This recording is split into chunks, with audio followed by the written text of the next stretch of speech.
స్టోరీలోకి వెళ్లే ముందు మా ఛానల్ని సబ్స్క్రైబ్ చేయండి.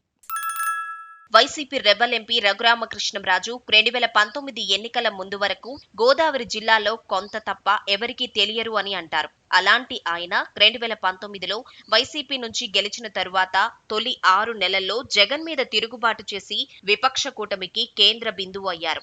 అలా ఏపీ రాజకీయాల్లో బాగా నలుగుతూ ఈ రోజున ఆయన ఒక్కసారిగా స్టేట్ లెవెల్ ఫిగర్ గా మారిపోయారు. ఆయన మాట్లాడితే వైరల్ అన్నట్లుగా ఉంది. తలపండిన నేతలు సీనియర్లు ఎంతమంది ఉన్నా రఘురామ మీడియా మీట్కే వాల్యూ ఎక్కువగా ఉంది.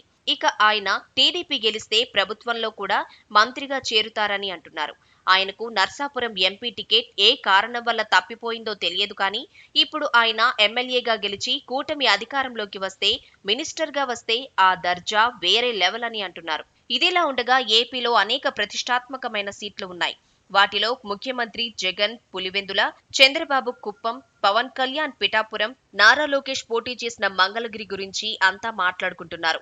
అయితే ఇప్పుడు ఆ జాబితాలో మరో సీటు కూడా వచ్చి చేరింది.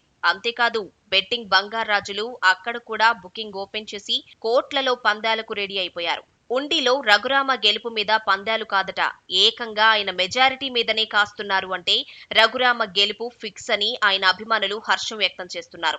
ఉండిలో లాస్ట్ మినిట్ లో టీడీపీ తరపున టికెట్ సంపాదించి పోటీకి దిగిన రఘురామ లేటెస్ట్ గానే అన్నట్లుగా సక్సెస్ రూట్ లో దూసుకొని పోయారని అంటున్నారు. అక్కడ టీడీపీ నుంచి రెబెల్ గా శివరామరాజు పోటీలో ఉన్న, వైసీపీ నుంచి కూడా గట్టి అభ్యర్థి పోటీ పడిన ఈ ట్రయాంగిల్ ఫైట్ లో కూడా ప్రజలు రఘురామకే పట్టం కట్టారు అని అంటున్నారు. దాంతో రఘురామ గెలుపు ప్రశ్న కాదు, ఆయన మెజారిటీయే అని అంటున్నారు.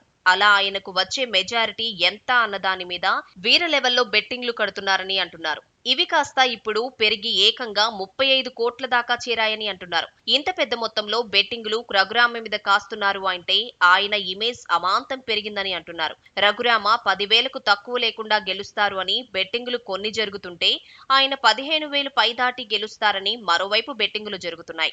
ఇక రఘురామ 25,000 ఓట్ల తేడాతో భారీ విజయం సాధిస్తారు గుర్తుపెట్టుకోండి అని బెట్టింగ్ రాయిళ్లు కోట్ల రూపాయలతో ముందుకు వస్తున్నారు. అంటే రఘురామ మీద ఉన్న కాన్ఫిడెన్స్ ఏ రేంజ్ లో ఉందో అంటున్నారు. ఇవన్నీ చూస్తున్న వారు రఘురామ ఇది నిజమేనా అని ఆయన పొలిటికల్ ఇమేజ్ ని చూసి ఆశ్చర్యంతో కూడిన వ్యాఖ్యలు చేస్తున్నారట. మరి ఇంతటితో ఊరుకోని వారు గెలిస్తే మంత్రి అవుతారు, ఎంత పందెమని కూడా రంగంలోకి దిగుతున్నారు. మొత్తానికి ఈసారి గోదావరి జిల్లాలలో రఘురామ మీద కడుతున్న బెట్టింగులు వెరీ స్పెషల్ అని అంటున్నారు.